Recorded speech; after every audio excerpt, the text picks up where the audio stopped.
นี่ได้แล้วนี่สดๆร้อนๆเลย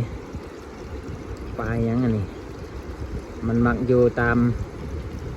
ถ้ำเนาะตามหินเนาะนี่ไปลงต่อบัดนี้เอามาเบิ่งปลาบัดนี้นี่ได้อยู่มีแต่ปลาแซ่บๆมื้อนี้เนาะบ่ได้เอาแฮมาเนาะมีแต่จับเอาแล้วก็เอาหน้ายิงเนาะ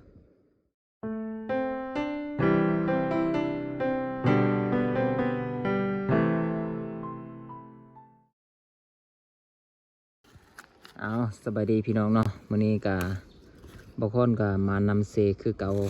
มาหาการปลาเนาะดำปลายิงปลานี่อุปกรณ์อาวุธแล้วก็สิงมหอยในมื้อนี้เนาะเพราะว่ามันมีอาหารกินแล้วทางบ้านทางเรือนเนาะก็เลยมาอาบน้ำเซแล้วก็มาหาเจออีกอย่างก็เอาอันนั้นแหละหอยหรือว่าปลาเอาไปหมดมีเพชรซ้ายแล้วก็หน้ากากเนาะแล้วก็หน้าคือเก่าพี่น้องเอ้ยบรรยากาศกะแดดคือเก่า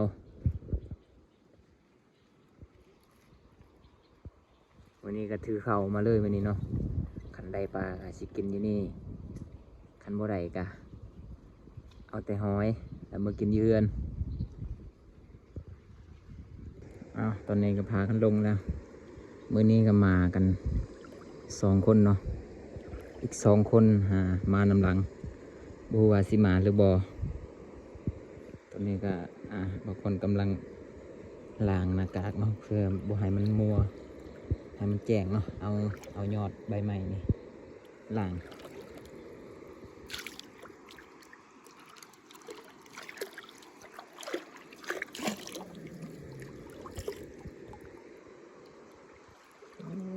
ขอหากิน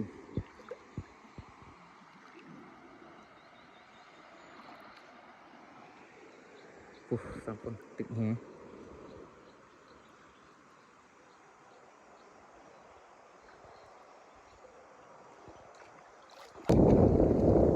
กันยาวเราตัวหรอ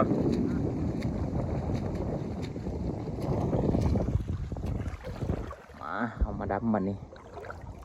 มาดำหาคือกันเพิ่มไง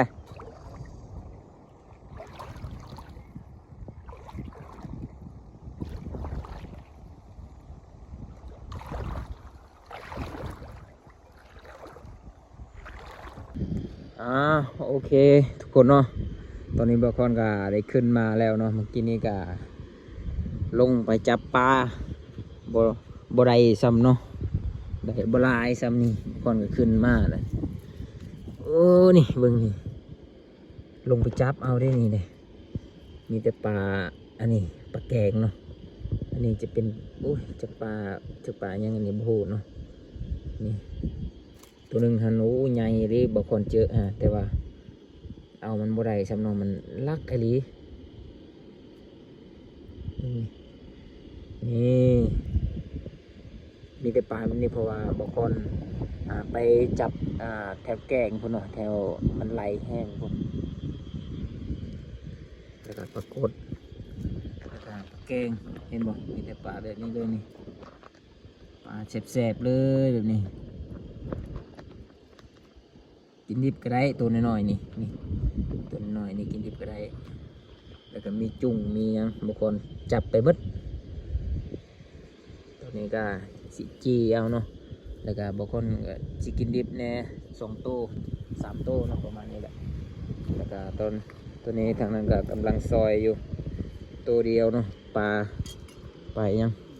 ปลาขมาดบ่ปลายังซอยจำตัวเดียวก็พอ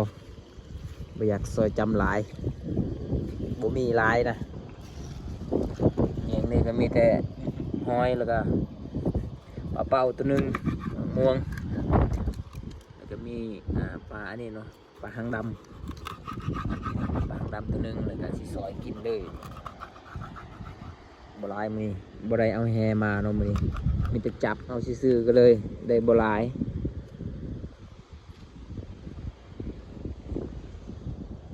จานไหนนู่นจานบรรทุกเลยนู่นมาสกินเขาคนนี้เลย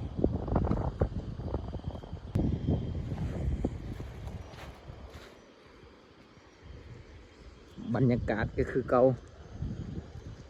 ยังแดดยังแหมคือเก่าหากขึ้นมานี่ก็ร้อนอีกแล้วเพราะว่ามันเป็นฤดูร้อนเนาะ3 โมงแล้วบางคนลงตั้งแต่2 โมงโบแมน12 โมงลงมานะตอนนี้บางคนมาเด็ดยอดอันนี้เนาะกินดิบ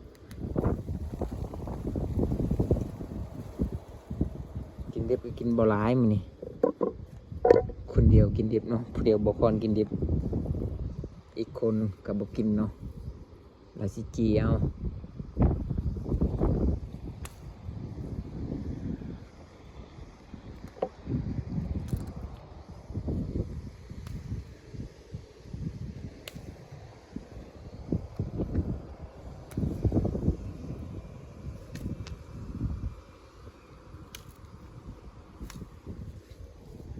พอสำนี้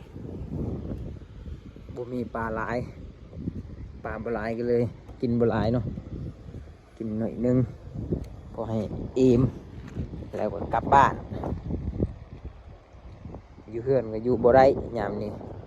มันร้อนก็เลยต้องเดินมาแสน้ำมีเละเตียวให้กันฮะแก้วนี่จะไปดาวเลยจะเลยจูละเลยกี่อีก2 คนกับมาแล้วก็กลับขึ้นเลยบัดนี้มันบ่ได้ปลาเนาะ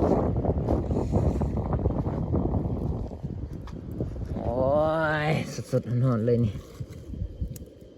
ลืมล้างอันนี้อีกแล้วเอามาทุกคนมากินน้ำกันนี่อยู่เซ่โอ้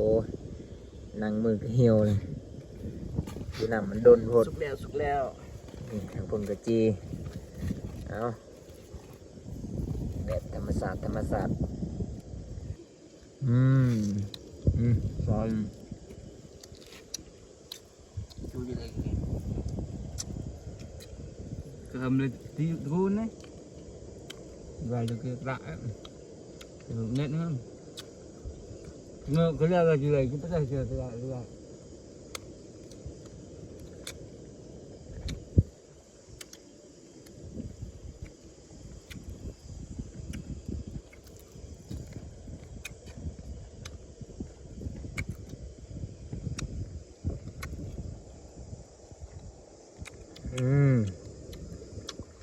สุดยอดไล่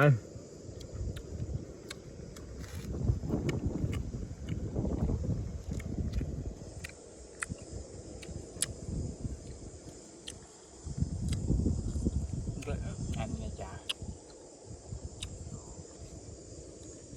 lúc đọc thì chứ đặt như số một với à các bạn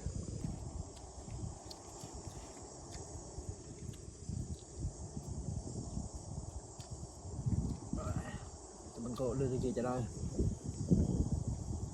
cô đưa lên bọc này đó bỏng chúng bông chúng ăn rau từ ngày ngon ăn thành người ta lạ ra người ta ngon tất cả rồi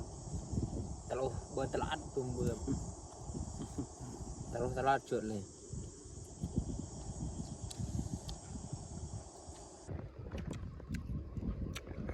สุดยอด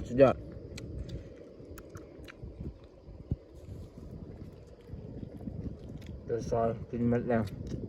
ลองซุปอีกบนนี้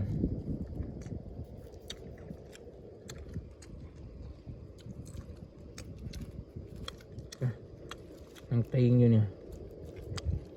สด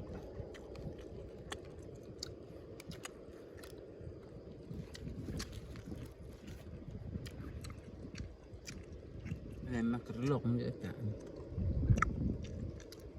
มันนั่นต้องกดหลังจากที่กินข้าวเรียบร้อยแล้วก็สิพากันลงต่ออีกรอบ2เพราะว่ามันยังร้อนอยู่เนาะบรรยากาศกันขึ้นไปกินข้าวหน่อยเดียวซื่อๆแต่ว่าร้อนแล้วก็เลยพากันลงอีกรอบ2เนาะลงอาบน้ำแล้วก็พากันกลับบ้านเลย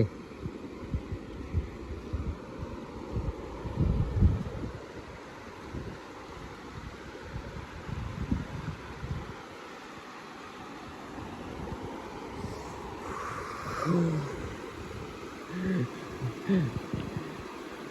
าทั้งพุ่นก็ยังบ่ยอมกลับอยู่พี่น้องเลยพากันบุกเนาะน่าจะยังบ่ได้ปลาเลยก็เลยพากันเมาอยู่เนาะบางทีก็ได้หลายบางทีก็ได้หลายแล้วก็บ่อยากกลับบางทีก็ยังบ่ได้สองอย่างนั่นเลยเนาะตอนนี้เฮาก็สิพากันลงดำแถวแกงนี่ต่อเนาะลงรอบสองเนาะกำลังส่องหาปลาแกงเนาะถ้าว่าเห็นมันก็จับเอาเพราะว่าตัวมันน้อยพี่น้องเลยเอาถ้ารุ่นนำกันขึ้นมาว่ามันสิได้หรือบ่ได้เนาะ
ได้แล้วพี่น้องนี่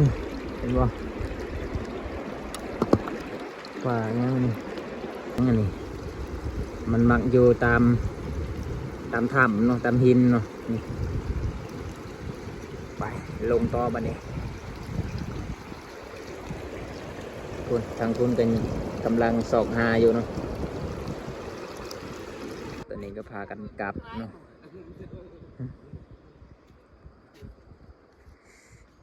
หอดโมงหอดยามกลับแล้วบัดนี้เขาตึกแห่กลับคือกันเนาะตอนนี้บอกก่อนกับตอนที่ว่าลงรอบ2ก็ได้แต่2 โต้ซื่อก็เลยพากันขึ้นเนาะเพราะว่าตะเวนก็สิตกดินแล้วพุ่นเริ่มหนาวแล้วเพราะว่ามาลี่ความหอนซื่อ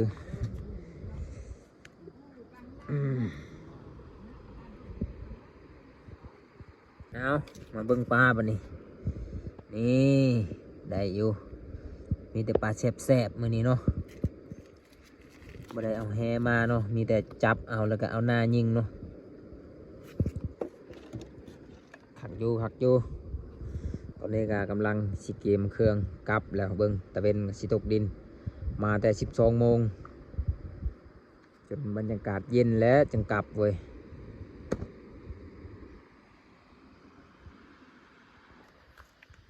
เอาโอเคพี่น้องเนาะตอนนี้ก็พากันกลับแล้วเนาะเพราะว่าบรรยากาศเย็นแล้วเนาะโอเคเจอกันคลิปหน้าเนาะฝากกดไลค์กดแชร์พี่น้องเอ้ย